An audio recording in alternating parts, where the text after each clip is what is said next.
다 같이 기립하셔서 하나님께 예배드리겠습니다.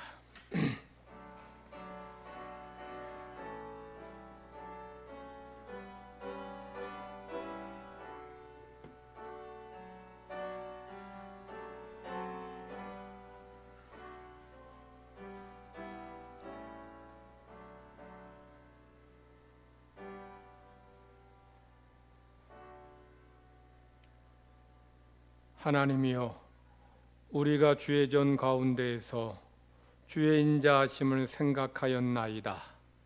하나님이여, 주의 이름과 같이 찬송도 땅끝까지 미쳤으며 주의 오른손에는 정의가 충만하였나이다.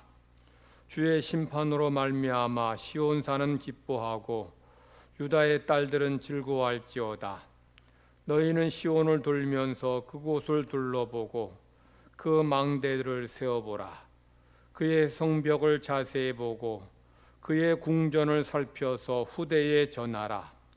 이 하나님은 영원히 우리 하나님이시니 그가 우리를 죽을 때까지 인도하시리로다. 아멘.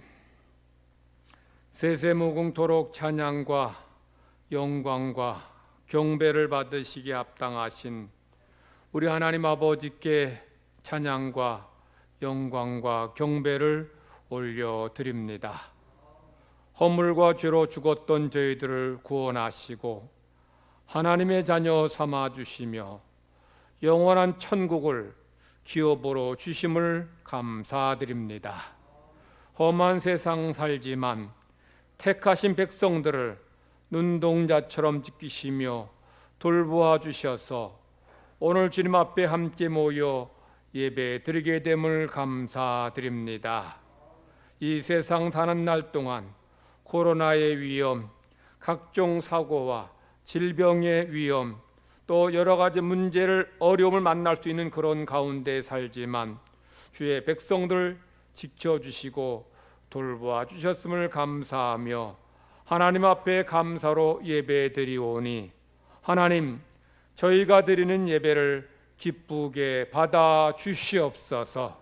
구원의 감격과 베푸신 은혜와 사랑에 대한 감사로 드리는 예배가 되기 원하며 하나님이 기뻐 받으시는 예배가 되게 하여 주시옵소서.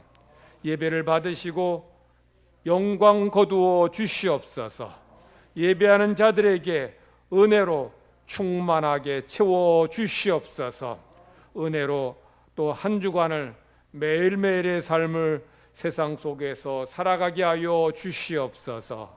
감사드리며 예수님의 이름으로 기도드리옵나이다. 아멘. 찬송가 27장 부르시겠습니다.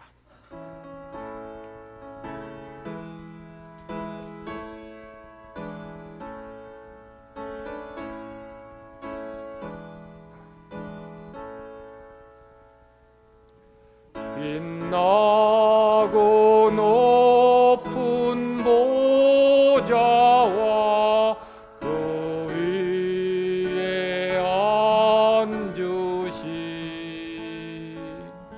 주 예수 얼굴 영광이 해같이 빛나네.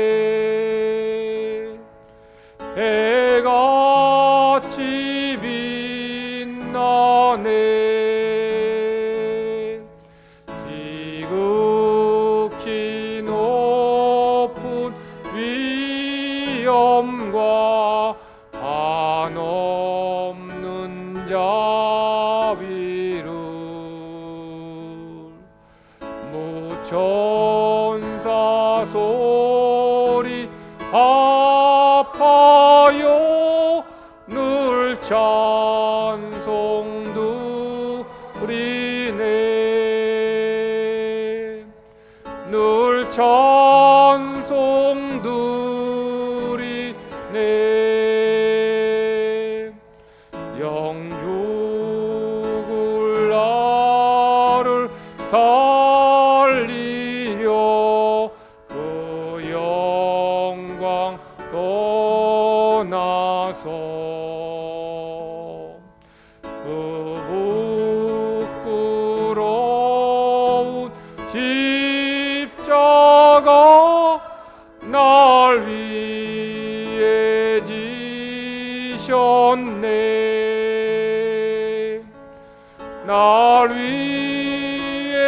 지셨네. 나 이제 생명 있음은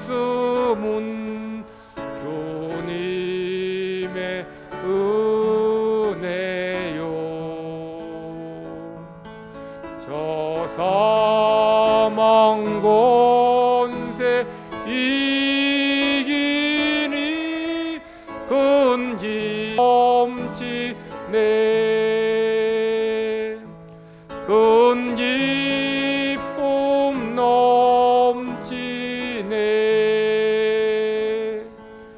주님의 보좌 있는데 전한 몸 이루러 그 영광 몸소 배울 때 내 기쁨 넘치리. 내 기쁨 넘치리. 아멘.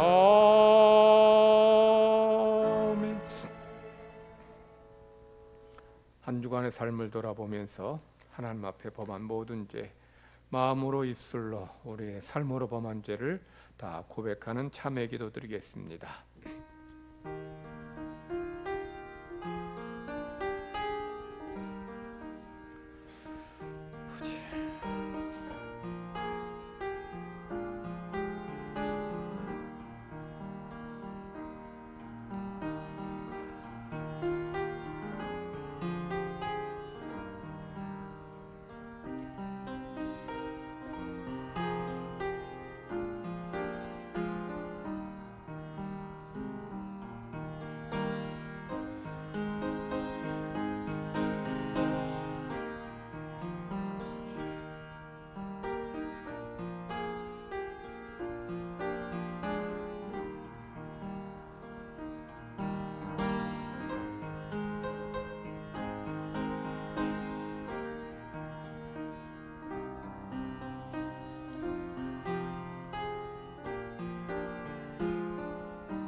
하나님께서 참여하는 우리에게 주시는 말씀입니다. 내가 그들의 악행을 사하고 다시는 그 죄를 기억하지 아니하리라. 여호와의 말씀이니라. 아멘. 사도신경으로 신앙 고백 드리겠습니다. 나는 전능하신 아버지 하나님, 천지의 창조주를 믿습니다. 나는 그의 유일하신 아들 우리 주 예수 그리스도를 믿습니다. 그는 성령으로 잉태되어 동정녀 마리아에게서 나시고 본디오 빌라도에게 고난을 받아 십자가에 못 박혀 죽으시고 장사된 지 사흘 만에 죽은 자 가운데서 다시 살아나셨으며 하늘에 오르시어 전능하신 아버지 하나님 우편에 앉아 계시다가 거기로부터 살아있는 자와 죽은 자를 심판하러 오십니다. 나는 성령을 믿으며 거룩한 공교회와 성도의 교제와 죄를 용서받는 것과 몸의 부활과 영생을 믿습니다. 아멘. 작석하셔서 교동문 73번 교독하겠습니다. 73번 이사야 65장입니다. 보라, 내가 새하늘과 새 땅을 창조하나니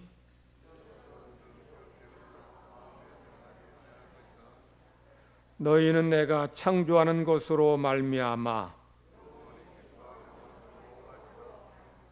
보라, 내가 예루살렘을 즐거운 성으로 창조하며 그 백성을 기쁨으로 삼고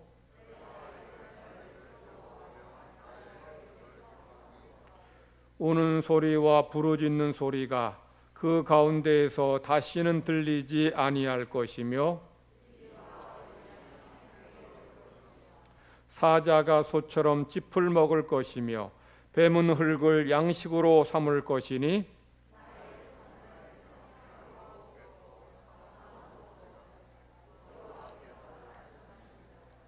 아멘. 찬송가 383장 부르신 후에 김반석 장로님 지도하시겠습니다.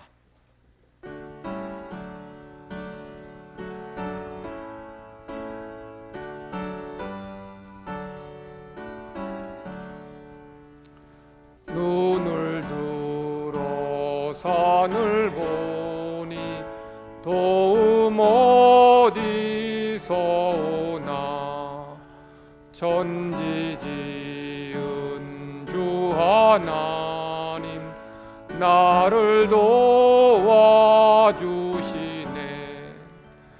나의 발이 실족한 채 주가 깨어 지치며 대강 항상 지켜 길이 보하시네.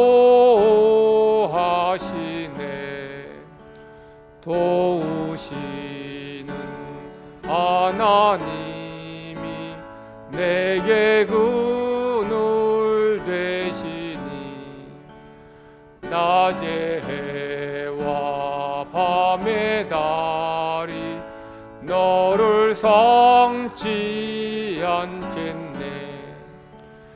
내게 화를 주지 않고 오늘 보하시며 너의 줄이 지금부터 영영 인도하시리.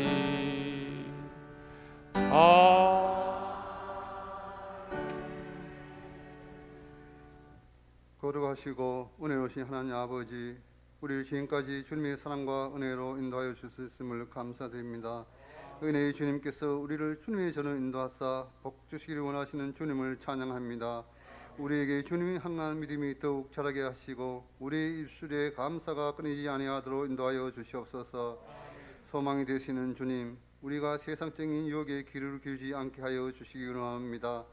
오직 양심과 진리와 주님의 말씀에만 기울이고 주님께만 순종하며 진리의 말씀 안에서 진정한 자유를 누릴 수 있는 저희가 되게 하여 주시옵소서. 하루가 시작될 때 은혜를 주시며 하루가 끝날 때에도 은총을 부으사 우리의 삶이 평안을 주시며 안식을 주사 다시금 하나님을 돌보심을 감사하게 하시옵소서.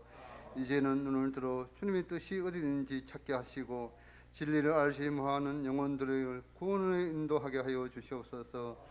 은혜로우신 주님, 이제 이 땅과 교회에 주신 복을 공고한 형제들과 나눌 수 있도록 은혜를 베풀어 주시기를 원합니다. 이그러지고 깨어져 상처 입은 영혼들을 주님의 능력으로 치유하고 위로해 주는 교회가 되게 하여 주시옵소서. 강건한 삶으로 이끌어 줄 수 있는 복된 교회가 되게 하여 주시옵소서. 거룩하신 하나님 아버지, 수많은 아픔에 휩싸여 있는 이 민족도 속히 주님 앞으로 돌아와 주님 안에서 풍성한 새 생명을 누리는 민족이 되게 하여 주시옵소서. 북한 땅을 위해 통회하는 심령이 되게 하시고 북한의 문이 열렸을 때에 거룩하신 하나님 말씀을 들고 십자가 군병이 되어 들어갈 수 있는 은혜를 주시옵소서. 사랑의 주님, 삶 소망에 끊이지 않은 채 하루하루 살아가고 있는 저희들을 불쌍히 여겨 주시옵소서. 기쁨과 소망이 넘치는 복된 삶으로 인도하여 주시고 복 주시기 원합니다.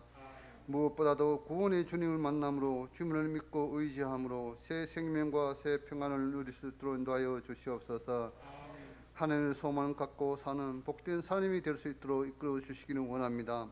우리의 소망이 오직 주님께만 있음을 고백하오니 우리의 삶 속에서 주님의 역사하심에 순종하는 믿음을 더하여 주시옵소서. 우리가 진정한 주님의 뜻이 무엇인지 깨달을 수 있는 귀한 복을 허락하여 주시옵소서.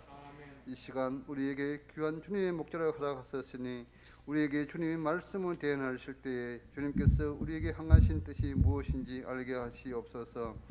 우리의 약하고 상한 심령을 강하게 하시고 치유하시는 귀한 역사가 일어날 수 있는 귀한 말씀이 되기를 원합니다. 그대로 하시기를 주님께 간구합니다. 이 시간 주님을 사모하는 모든 심령들의 마음을 보시고 우리의 귀한 복을 허락하여 주시옵소서. 우리를 죄에서 구원하신 예수님의 이름으로 기도드리옵나이다.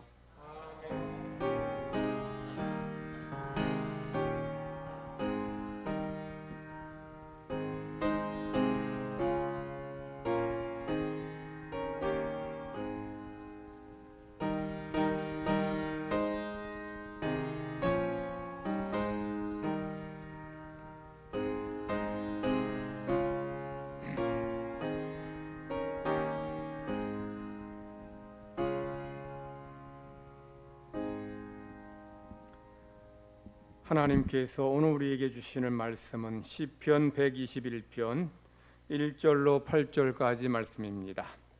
구약 성경 897면 시편 121편입니다. 제가 봉독하겠습니다. 내가 산을 향하여 눈을 들리라. 나의 도움이 어디서 올까? 나의 도움은 천지를 지으신 여호와에게서로다. 여호와께서 너를 실족하지 아니하게 하시며 너를 지키시는 이가 졸지 아니하시리로다. 이스라엘을 지키시는 이는 졸지도 아니하시고 주무시지도 아니하시리로다. 여호와는 너를 지키시는 이시라. 여호와께서 내 오른쪽에서 내 그늘이 되시나니 낮의 해가 너를 상하게 하지 아니하며 밤의 달도 너를 해치지 아니하리로다. 여호와께서 너를 지켜 모든 환난을 면하게 하시며 또 내 영혼을 지키시리로다. 여호와께서 너의 출입을 지금부터 영원까지 지키시리로다. 아멘. 김동희 주의자 특송하겠습니다.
속이 주님을 영접하라 주 영접하라.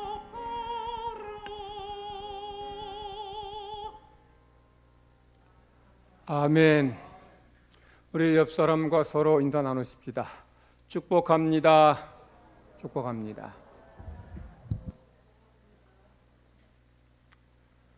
우리 2주 만에 다시 성도 여러분의 얼굴을 뵙고 대면으로 예배드리게 됨을 감사드립니다.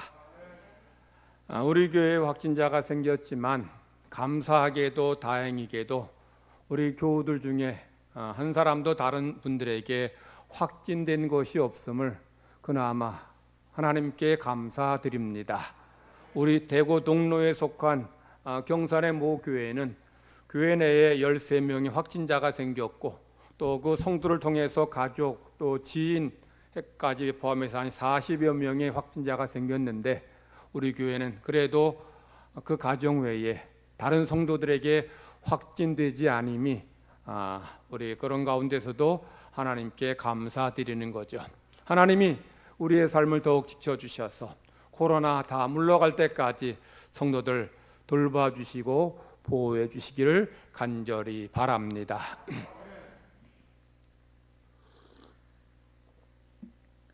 3일을 굶은 호랑이가 사냥을 나갔습니다.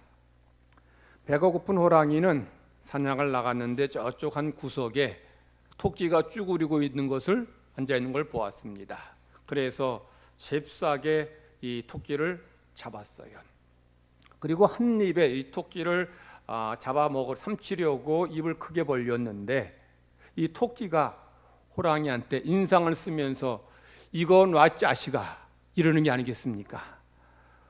호랑이는 토끼의 이 말에 놀라가지고 얼떨결에 자기도 모르게 토끼를 놔주고 말았어요. 세상에 토끼가 호랑이한테 이거 놔 자식아라고 말하리라고는 상상도 못했기 때문에 호랑이가 정신을 차리고 보니까 너무 창피한 거예요. 아니 내가 명색이 호랑인데 아니 토끼를 잡은 토끼를 놓치다니. 그래서 이 호랑이는 이제 내가 다시는 이런 실수를 반복하지 않으리라 라고 생각하고 결심하고 다시 사냥을 나갔어요. 나갔는데 저쪽에 토끼 한 마리가 있는 거예요. 그래서 그냥 날쌔게 날아서 그냥 움켜 잡았어요. 그랬더니 그 토끼가 나야 자식아 라는 게 아니겠습니까? 어제 잡았다가 놓친 그 토끼예요. 그 토끼가 나니까 노라는 거예요. 그래서 이 호랑이는 더 놀래가지고 그냥 이 얼떨결에 토끼를 다시 놔주고 말아요. 놔준 게 아니고 놀래서 놓친 겁니다. 호랑이는 가만히 생각하니까 아니 이거 얼굴을 들고 다니기가 민망할 지경이에요. 어떻게 같은 실수를 2번이나 반복해 하다니. 이걸 다른 동물들이 알면 세상에 잡은 토끼를 2번이나 놓친 걸 다른 동물들이 알면 얼마나 창피하겠어요. 그래서 이 호랑이는 굳게 다짐하고 결심했어요. 이제 토끼가 아니 어떤 짐승이 무슨 말해도 놓치지 않으리라. 다시는 이런 실수 반복하지 않으리라 라고 결심하고 사냥을 나갔어요. 나갔는데 저쪽에 토끼 한 마리가 또 있는 거예요. 그래서 토끼를 잡았습니다. 잡고 자세히 봤어요. 이 녀석이 어제 그제 잡았다가 놓친 그 토끼가 아닌가 싶어서 자세히 봤더니 그 토끼가 아니에요. 다른 토끼였습니다. 그런데 이 토끼가 한 말에 이 호랑이가 충격을 받고 죽었다고 그래요. 토끼가 호랑이한테 뭐라고 말했을까요? 소문 다 났어 이 자식아. 무슨 소문 났어요? 호랑이가 토끼를 잡았다가 2번이나 놓쳤다는 소문이 다 퍼진 거예요. 그러니 살 수가 있겠어요? 창피해서 그냥 호랑이가 창피해서 충격으로 죽었다는 겁니다. 옛말에 호랑이에 잡혀가도 뭐 하면 살아요? 정신만 차리면 산다 그래요. 그 말과 똑같은 말이죠. 토끼가 호랑이한테 잡혔지만 이건 나 자식아 라고 말하고 나야 자식아 라고 말하고 그것도 모자라서 다 소문났어 자식아 이렇게 말해가지고 죽지 않고 사는 거예요. 물론 뭐 이 이야기처럼 호랑이가 토끼를 놓치게 하겠습니까마는 그래도 이 이야기가 주는 교훈이 있어요. 뭐예요? 위기를 만날 때에 피할 길이 있다는 거예요. 그래서 하는 말이 하늘이 무너져도 솟아날 구멍은 있다라고 말하는 거예요. 우리 성도들의 신앙생활하면서 이 말씀을 늘 가까이 하고 말씀을 듣고 읽고 신앙생활합니다마는 성도들 말씀 읽을 때 때로는 이해가 안 되는 부분들이 있어요. 어찌 보면 당연해요. 왜냐하면 하나님 말씀을 우리 연약한 인간이 어떻게 다 알 수 있겠어요. 그래서 베드로 사도도 성경을 억지로 풀다가 멸망에 빠지지 않도록 조심하라 경계시켰어요. 베드로후서 3장 16절 말씀입니다. 또 그 모든 편지에도 이런 일에 관하여 말하였으되 그 중에 알기 어려운 것이 더러 있으니 무식한 자들과 굳세지 못한 자들이 다른 성경과 같이 그것도 억지로 풀다가 스스로 멸망에 이르느니라. 베드로 사도가 말씀하고자 하는 바는 뭐예요? 이 성경을 자기 마음대로 해석하지 말라는 거예요. 성경을 아전인수격으로 해석해서는 안 된다는 겁니다. 그렇게 성경을 자기 마음대로 아전인수격으로 해석하다가 사람들을 멸망에 빠지게 한다는 거죠. 대표적인 사람들이 누구예요? 이단이잖아요. 이단이야말로 성경을 자기 마음대로 해석하고 아전인수격으로 해석해서 많은 영혼들을 지옥에 빠지게 만든다는 거죠. 그래서 여러분 성경을 우리가 해석할 때에는 항상 성령님의 도우심과 성령님의 조명 속에서 성경 해석해야 돼요. 그리고 성경을 한 구절만 놓고 해석할 게 아니고 성경 전체를 보면서 하나님의 구원의 역사 통해서 성경을 해석해야 돼요. 이단들이 성도를 시험할 때, 공격할 때, 넘어뜨릴 때 사용하는 말씀들은 아주 특이한 말씀들이에요. 그런데 그 한 가지 말씀을 따로 끄집어가지고 그걸로 해석하면 안 돼요. 그 말씀은 그 성경 전체, 더 나아가 성경 전체 속에서 그 말씀을 해석해야지 이 말씀이 바로 해석이 되는 거예요. 내가 요거 좋다고 요렇게 그 말씀대로 해석할 때에 미혹에 빠지게 되고 시험에 들게 된다는 거죠. 우리가 성경을 이제 읽으면서 성도들이 갖는 의문점 중에 하나가 이런 겁니다. 하나님의 약속이 정말 온전히 실현되느냐는 거죠. 하나님이 말씀하신 것 그대로 이루어지느냐는 겁니다. 성도 여러분, 여러분의 성경 말씀이 그대로 성취된다고 믿습니까? 믿어요? 아니면 나는 안 믿겠다, 못 믿는다 이런 분 계십니까? 아마 여러분 모두 다 성경 말씀이 그대로 성취된다고 믿을 거예요. 자, 그런데 성경에 여러 말씀이 있는데, 자, 이를테면 신명기에서 이렇게 말씀하십니다. 이 말씀을 순종하는 자에게 하나님이 복을 주시고 형통하게 하신다. 반면 말씀에 순종하지 않는 자에게 하나님이 저주하시고 심판하신다라고 말씀하셨어요. 그런데 현실은 그러냐는 거죠. 지혜왕 솔로몬은 전도서에서 이렇게 말씀해요. 어찌하여 악인이 잘되고 의인이 고난당하느냐.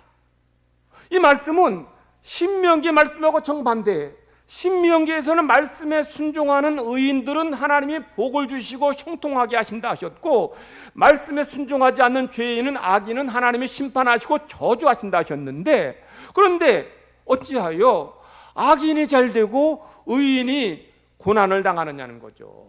근데 이게 솔로몬만이 갖고 있는 의문점이냐는 거죠. 여러분은 그런 생각 안 해보셨어요? 신앙생활 하면서 왜 의롭게 믿음으로 사는 나에게 또 성도에게 이런 고난 어려움이 있느냐는 거죠. 이 말씀만이 아닙니다. 자, 우리가 성경 말씀을 읽을 때에 많은 사람들이 의문점을 가진 그런 것 중에 하나는 말씀을 배경을 본문을 잘 이해하지 못해서 그런 경우가 많아요. 이를테면 우리 창세기에 보면 하나님께서 선악과를 만드셨는데 기독교를 비난하려는 사람들은 이렇게 비난해요. 하나님이 아담이 선악과를 따먹을 거 아셨을 텐데 왜 선악과를 만드셨느냐는 거죠. 그리고 뒤에 가면 이제 아담의 아들 가인이 아벨을 죽입니다. 죽이고 나서 하나님 앞에 이렇게 하소연해요. 하나님, 나를 만나는 자마다 나를 죽일 것입니다 라고 말해요. 이게 두려움의 말입니다. 여기서 나를 만나는 자가 누구냐는 거죠. 아담의 아들은 가인과 아벨인데 지금 가인은 동생 죽이고 나서 많은 사람이 나를 만날 때 나를 죽일 것입니다 라고 이렇게 얘기하는 거예요. 그래서 성경을 잘 해석해야 돼요. 자, 주님께 지금 창세기에서 하나님께서 지금 선악과를 만드셨는데 기독교를 또 하나님을 비난하는 사람들은 왜 하나님께서 선악과 만드셔가지고 인간 아담이 죄짓게 만들었느냐고 하나님께 책임을 전가하고 하나님께 잘못했다고 말하는 거예요. 여러분, 하나님 잘못하셨어요? 사람이 잘못했습니까? 자, 이 부분에 대해 뭐라고 답해야 돼요? 하나님은 인간에게 다른 동물들에게 다른 피조물에게 주시지 않는 그런 특별한 은사와 선물 주셨어요. 그게 뭐냐면 자유의지입니다. 자유의지를 가지고 인간이 자기가 스스로 판단하고 선택하고 결정하게 하셨어요. 그러므로 선악과를 만드신 하나님이 잘못한 게 아니고 하나님 주신 자유의지를 잘못 사용하고 바르게 사용하지 않고 선악과를 따먹은 인간이 잘못한 것이죠. 그런데 기독교를 비난하려는 사람들은 하나님이 나쁘다는 거죠. 하나님이 이렇게 알면서도 이 사람이 죄에 빠지도록 시험하셨다는. 그러면 그런 분들한테 그러면 하나님이 사람에게 자유의지 주시지 말고 로봇처럼 그저 하나님이 하라는 대로만 하는 그런 존재로 만들면 좋겠냐? 그러면 그건 아니라는 거예요. 하나님이 인간에게 자유의지라고 하는 그런 아주 탁월한 능력과 은혜 선물 주셨으면 감사한 마음으로 자유의지를 잘 사용해서 하나님의 뜻에 순종하는 삶을 살아야지, 그걸 잘못 사용해서 죄를 범한 인간이 잘못했다고 인정하지 않고 하나님 잘못했다고 말하면 이게 얼마나 억지냐는 거죠. 어떤 부모가 자기 자식에게, 아버지가 자식에게 많은 유산을 남겨줬다 합시다. 그런데 그 자식이, 그 아들이, 자녀가 탕자처럼 아버지 주신 그 유산을 그냥 막 흥청망청 다 써버렸어요. 1년 만에 다 써버렸습니다. 그 많은 재산을. 그것도 모자라서 늘 써버렸던 한 습관 때문에 돈 떨어지니까 다른 사람들 돈 빌려가지고 그 돈을 막 흥청망청 쓰고는 갚지 못해서 감옥에 갔습니다. 그러면 이 아들이 감옥과 고난당하는 것이 아버지 탓입니까? 아버지가 돈 주셔가지고 많은 돈 줘서 그거 흥청망청 쓰다가 그래서 이제 남의 돈까지 빌려서 감옥에 갔으니 아버지 원망해야 됩니까? 이게 말도 안 되는 궤변 아니에요. 이게 말도 안 되는 궤변이죠. 아버지는 자식을 사랑해서 많은 물질 주셨으면 이 물질 가지고 잘 관리하든지 아니면 서장훈처럼 건물 사서 세를 받고 살든지 그래야지, 이걸 지가 막 흥청망청 쓰고 나서 이제 감옥까지 가고 나서 나 아버지가 잘못했다 이렇게 말하면 이게 말이 되느냐는 거예요. 그래서 여러분, 성경 해석할 때에 잘 해석해야 돼요. 하나님께서 인간에게 이런 자유의지 주셔서 이제 바르게 선택하고 결정을 하신 것이다. 사실 선악과는 하나님이 사람에게 주신 말씀이에요. 이 말씀으로 살면 복받고 형통하고, 말씀으로 살지 못하면 멸망당하고 죽는다. 이거 주신 거예요.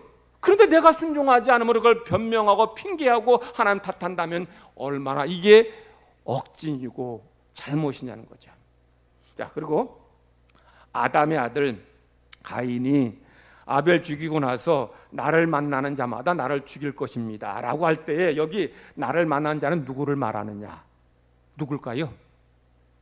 아담이 낳은 다른 자녀들, 그리고 그 후손들 말할 것입니다.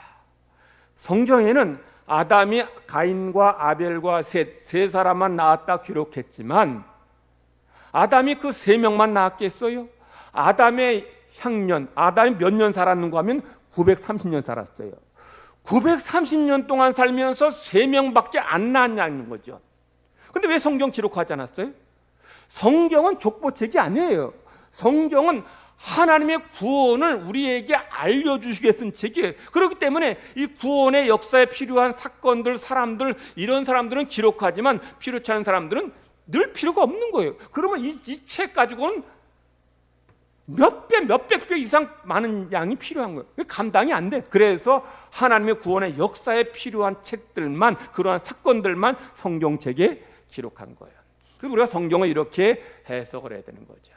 자, 그런데 아까 말씀드린 것처럼 성도들이 성경에 나오는 말씀이 정말 우리 삶에 실현되느냐, 이거를 의심할 때가 있어요. 예수님께서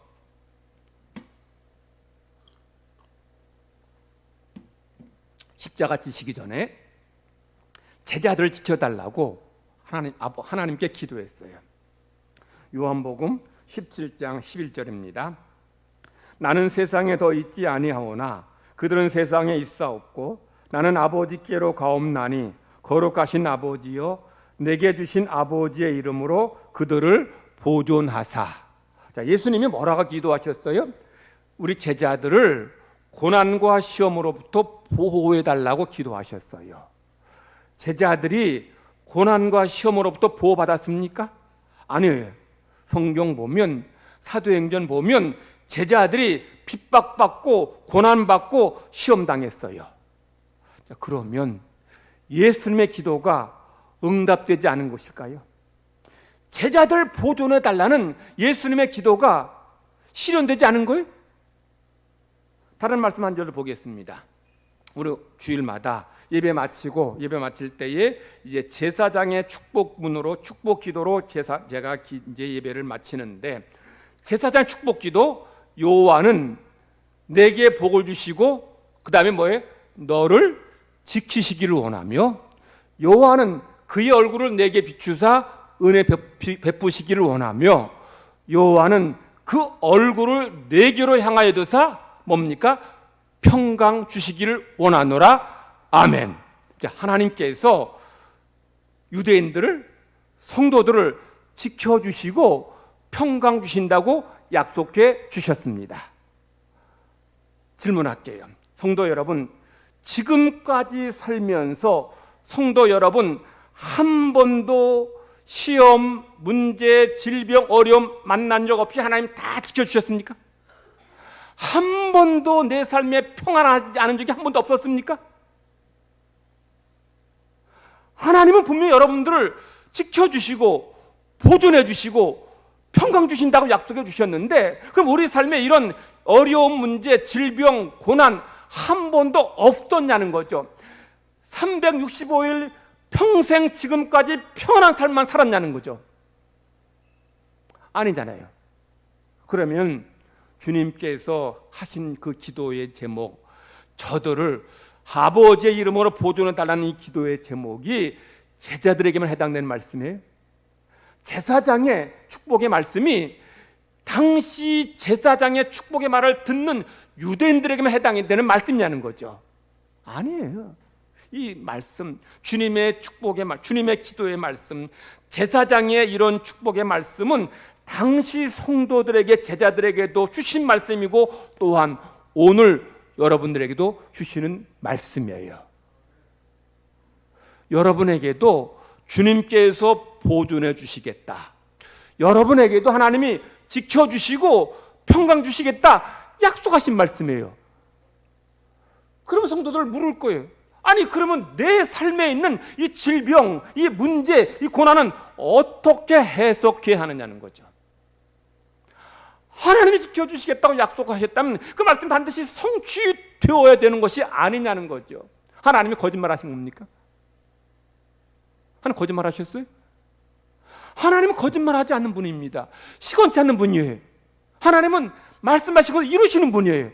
근데 우리 삶에 있는 고난을 우리가 어떻게 해석해야 하느냐는 거죠. 분명히 하나님은 지켜주신다, 평강 주신다, 보존해 주신다 하셨는데 우리 삶에 이런 문제를 만나고 어려움 당하고 고난 당할 때에 이 상황을 어떻게 말씀으로 해석해야 되냐는 거죠.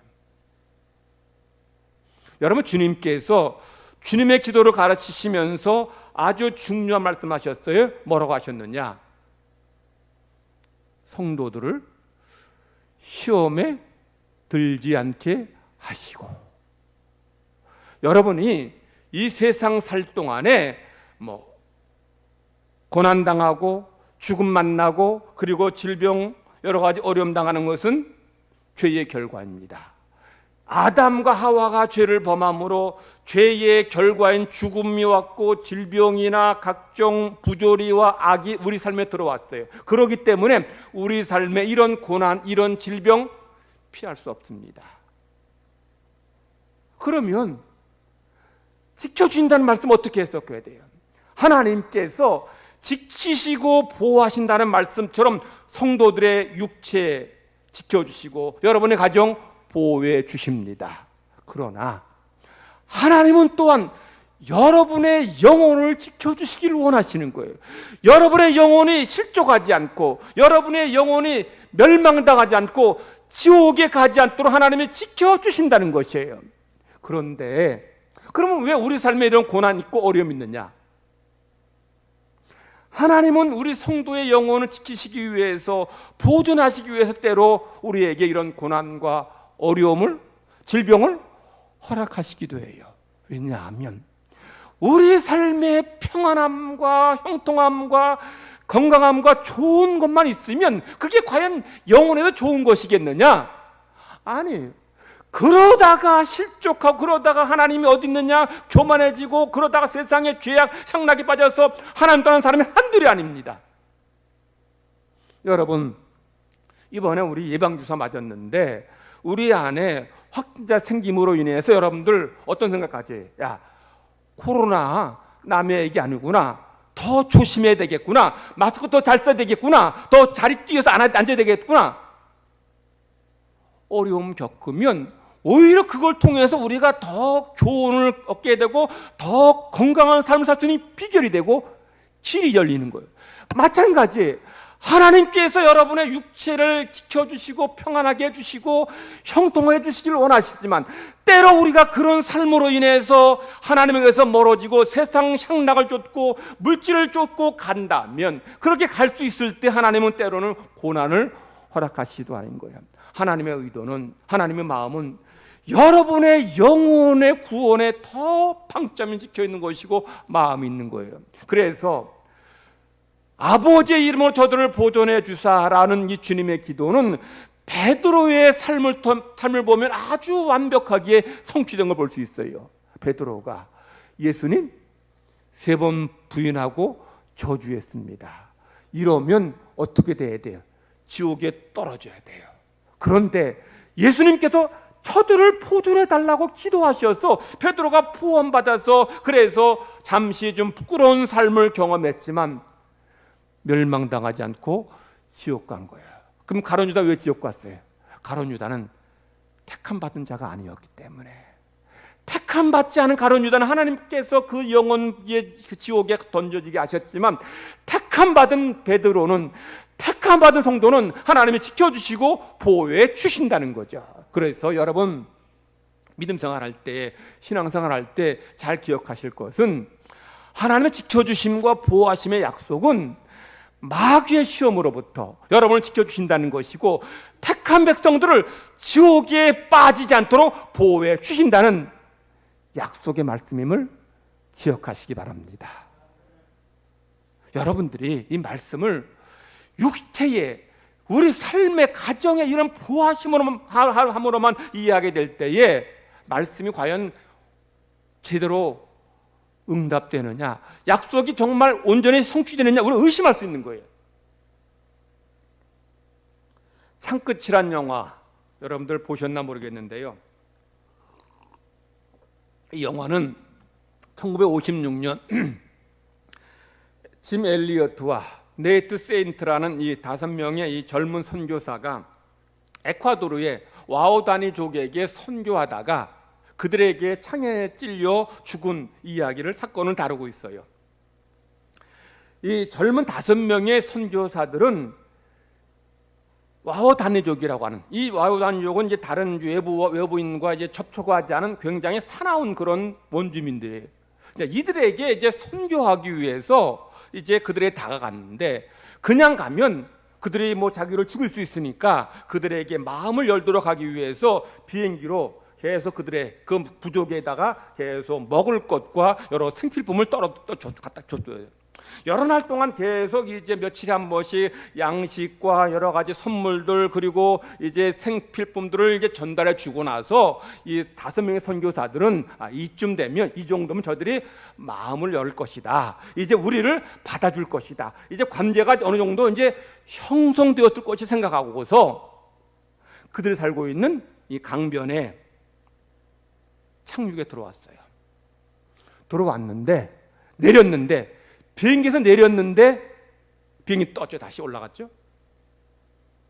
와우다니족이 다 나와가지고 창을 들고 선교사를 다 죽였어요. 다 죽었습니다. 말 한마디 못하고. 왜 하나님께서 세상 끝날까지 함께 하시고 지켜주시겠다고 약속해 주셨는데 왜 복음 전하러 간 이 선교사 하나님 왜 지켜주시지 않았을까요? 이 선교사들이 와우다니족의 창에 찔려 죽을 때에 그들의 옆구리에는 총이 있었습니다. 권총이 있었어요. 권총으로 그들을 쐈으면 그들은 무서워서 다 도망갔을 것이고, 선교사들은 죽지 않고 생명을 보존받았을 거예요. 그런데 선교사 5명 아무도 총을 사용하지 않았어요. 다 죽었습니다. 순교했습니다. 하나님의 보호하심이 어떤 의미냐? 하나님은 지금 5명의 젊은 선교사들을 이 와우다니족의 창끝으로부터 보호하신 것이 아니라 5명의 선교사들이 이 죽음의 두려움인 유혹, 그래서 죽음의 두려움의 공포로 빠져서 저들을 총으로 쏴서 거기서 벗어날 것을, 그런 두려움으로부터 그들을 보호해 주신 거예요. 그래서 그들이 총을 사용하지 않고 총을 쏘지 않음으로 인해서 이 와우다니족은 십자가의 사랑과 생명의 복음을 듣게 되었고 접하게 되었고, 그 부족 많은 영혼들이 예수님 믿고 구원받게 되었어요. 만약에 이 사람들이, 이 선교사들이 총을 사용했다면 그들을 구원하지 못했을 뿐만 아니라 이 선교사들 수많은 사람을 죽임으로 인해서 그 영혼 멸망당했을 거예요. 하나님의 보호하심이 어떤 의미냐? 우리는 단지 육체의 보호, 이 삶의 보호, 가정의 보호, 이런 보호만을 우리가 생각하지만 하나님은 이보다 더 깊은 하나님의 섭리와 계획 속에서 우리의 삶을 보호하시고 인도해 주신다는 거예요. 우리가 이런 하나님의 이런 섭리와 계획과 신비를 깨닫지 못할 때에 하나님이 우리를 지켜주시지 않았습니까? 우리가 원망할 수 있는 거예요. 그래서 오늘 우리 시편 120편 성도 121편 기자는 뭐라고 말씀하셔요? 하나님이 성도들을 지켜주신다는 거죠. 하나님이 성도를 실족하지 않게 하신다는 거예요. 하나님 여러분 보호하시는데 어떻게 보호하시느냐? 사람과 짐승의 공격으로부터, 해로부터 여러분을 보호해 주십니다. 해와 달의 피해로부터 여러분을 보호해 주셔요. 그래서 하나님이 어떻게 여러분 보호해 주시느냐? 성경 한번 보세요. 121편 7절 말씀. 여호와께서 너를 지켜 모든 환난을 면하게 하시며. 아멘. 자, 하나님은 여러분을 모든 환난으로부터 지켜 주십니다. 이러면 아멘 크게 나와야죠. 그런데 여러분, 이게 우리가 아멘하는 부분인데, 그런데 더 중요한 말씀이 그 뒤에 있습니다. 한번 같이 읽어보세요. 자, 여호와께서 너를 지켜 모든 환난을 면하게 하시면, 그 다음에 다 같이 시작. 또 내 영혼을 지키시리로다. 하나님은 여러분을 모든 환난으로부터 지켜주시고 보호해 주시지만 하나님은 더 중요하게 여러분의 영혼을 지켜주신다는 거예요. 8절 같이 읽으십시다. 다 같이 시작. 여호와께서 너의 출입을 지금부터 영원까지 지키시리로다. 아멘. 이 시편 기자의 고백은 이겁니다. 하나님께서 그의 성도들을 이런 육체의 이런 삶의 모든 문제로부터 고난으로부터 지켜주신다는 거예요. 또한 하나님은 성도들의 영혼을 지켜주신다는 거예요. 성도 여러분이 지금까지 평안한 삶, 은혜 가운데 형통한 삶, 또 풍성한 삶을 살았다면 하나님이 여러분을 지켜주셨기 때문입니다. 여러분의 육체를 지켜주기 때문이에요. 그리고 여러분이 지금까지 믿음을 지키고 신앙 지키고 살았다면 여러분 믿음이 좋아서가 아니에요. 하나님이 여러분의 영혼을 지켜주셨기 때문입니다. 믿습니까? 하나님이 여러분 믿음 지켜주셔서 여기까지 온 거예요. 그러므로 여러분들 이 지켜주시고 보호하신다는 말씀을 단지 육체의 고난으로부터만 지켜주신다고 믿으면 그럼 우리가 시험 들 수 있어요. 그것도 귀하지만 더 귀한 것이 우리의 영혼을 지켜주시고 우리 믿음 지켜주셔서 하늘 날아갈 때까지 내가 실족하지 않고 내 믿음 지켜서 천국에 들어가게 하신 그 은혜가 더 고맙고 감사한 그런 믿음을 회복해야 되는 거예요. 성도 여러분, 하나님의 약속은 반드시 성취되고 이루어집니다. 믿습니까? 아멘. 자, 우리 성경에 보면 이방인 복술가인 발람도 하나님은 거짓말하지 않는 분이시고 약속을 지키는 분이라고 이렇게 말해요. 민수기 23장 19절 말씀을 제가 새번역 성경으로 읽어드릴게요. 하나님은 사람이 아니시다.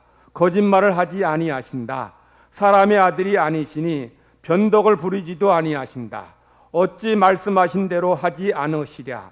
어찌 약속하신 것을 이루지 아니하시랴.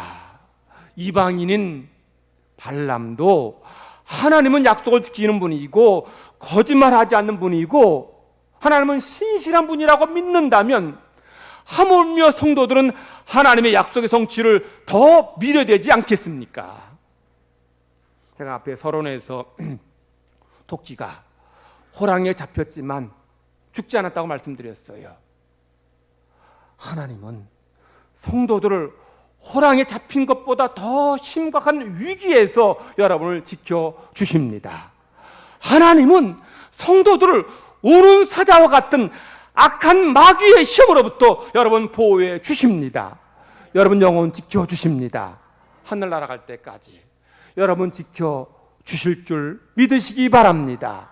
이 약속 믿고서 우리가 살아갈 때에 때로 우리 삶에 이런 고난과 시험과 어려움이 있더라도 때로는 육신의 질병이 있더라도 하나님께서 이런 나를 낮추게 하심으로 내 영혼을 보존하시고 지켜주시려는구나. 내 영혼을 하늘나라까지 인도하시기 위해서 나를 이렇게 지켜주시는구나 깨달으시고 바로 해석하심으로 믿음으로 승리하시는 모든 성도 되시기를 간절히 바랍니다. 하나님 아버지 감사합니다. 우리를 택하시고 하나님의 자녀 삼아주시니 감사드립니다.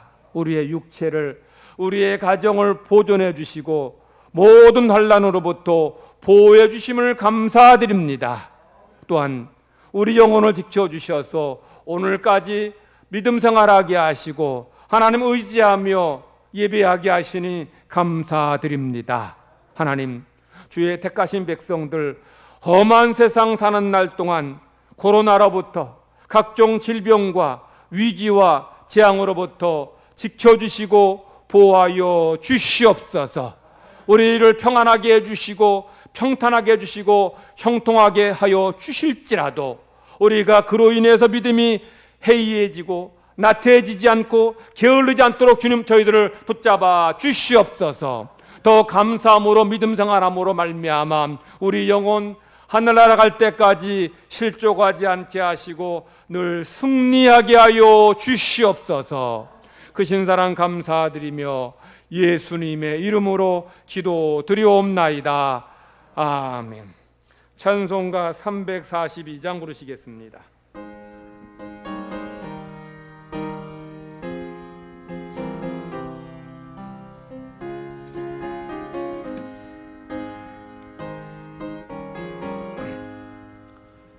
노시 시험을 당해 죄짓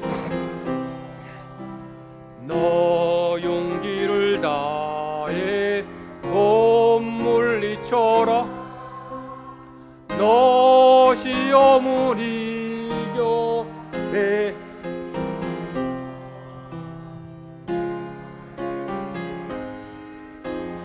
늘 승리하라 우리 구주의 신과 기도를 빌라 주님 내 편에 서서 항상 도우시리 내 친구를 삼가 잘 선택하고 너 언행을 삼가 늘 조심하라 너 열심을 다해 늘 충성하고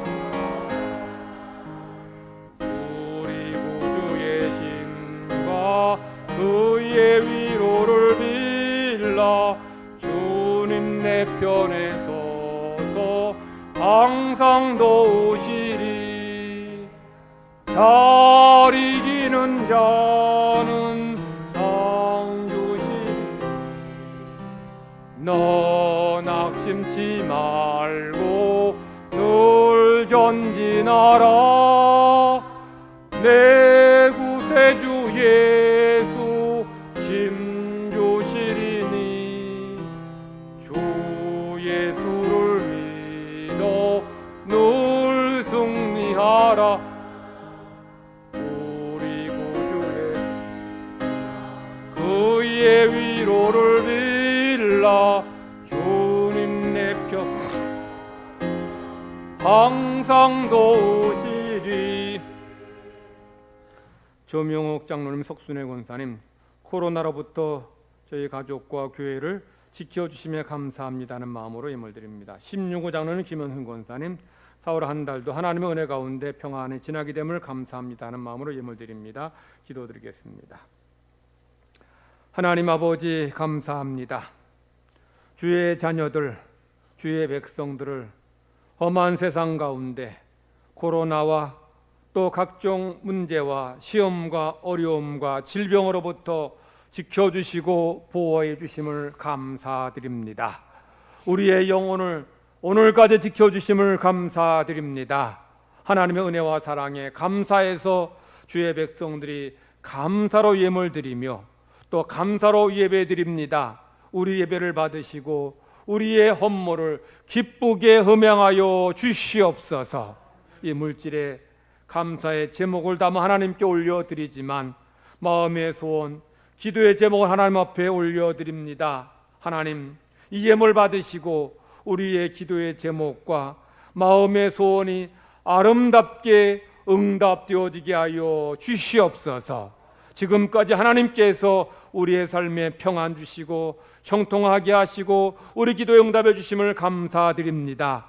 그럼에도 불구하고 아직까지 응답되지 않은 기도 제목 있습니까?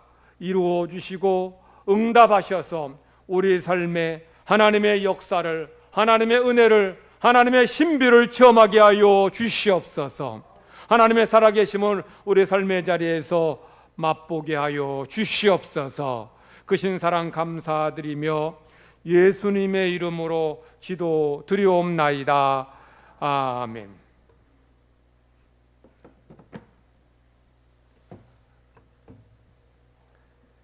교회 소식 전합니다. 오늘 2부 예배 마친 다음에 당회로 모이겠습니다. 우리 본당에서 바로 모이겠습니다.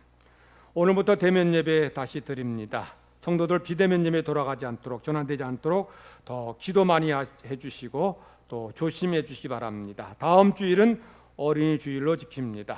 다음 주일은 여러분들은 오전 9시에 예배 드리시고 우리 오전 11시에는 13579 목장 예배 목장 성도들이 예배 드리면 되겠습니다. 꼭 좌석 표시가 있는 곳에 앉아 주시고 우리 지금처럼 그렇게 앉아 주시면 되겠습니다.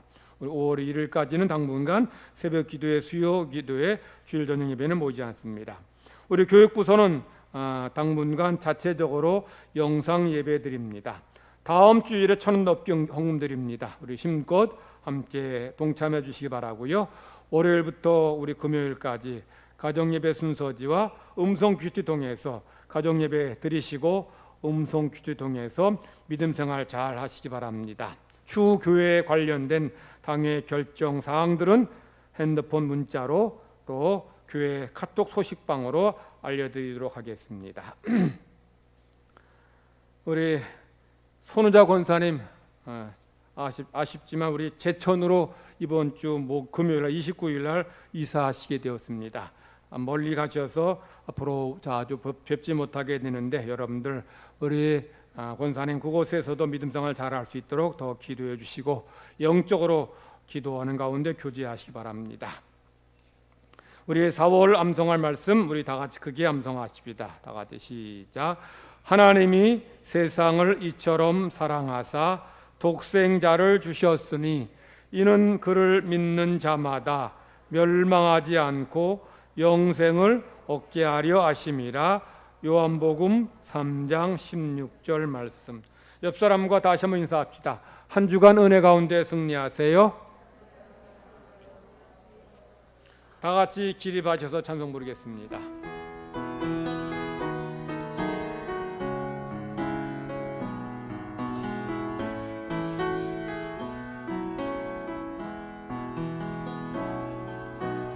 선하님의 고요히 감사하여 그 놀라운 평화를 누리며 나 그대들과 함께 걸어가네. 나 그대들과 하늘을 여네. 지나가 넘을 어둠의 날들이 무겁게 내 영혼 짓눌러도 오 주여 우리를 외면치 마시고 약속의 구원 우리로소서. 그 선한 힘이 우리를 감싸시니 믿음으로 일어날 일 기대하네. 주 언제나 우리와 함께 계셔 하루 또 하루가 늘 새로워. 주께서 밝히신 작은 촛불이 어둠을 헤치고 타오르네. 그 빛에 우리 모두 하나 되어 온누리에 비추게 하소서. 이 고요함이 깊이 번져갈 때 저 가슴 벅찬 노래 들리네. 다시 하나가 되게 이끄소서. 당신의 빛이 빛나는 이 밤 그 선한 힘이 우릴 감싸시니 믿음으로 일어날 일 기대하네. 주 언제나 우리와 함께 계셔 하루 또 하루가 늘 새로워.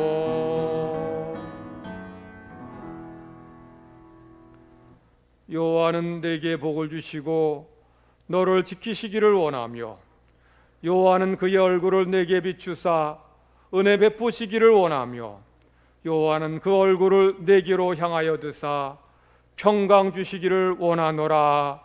아멘.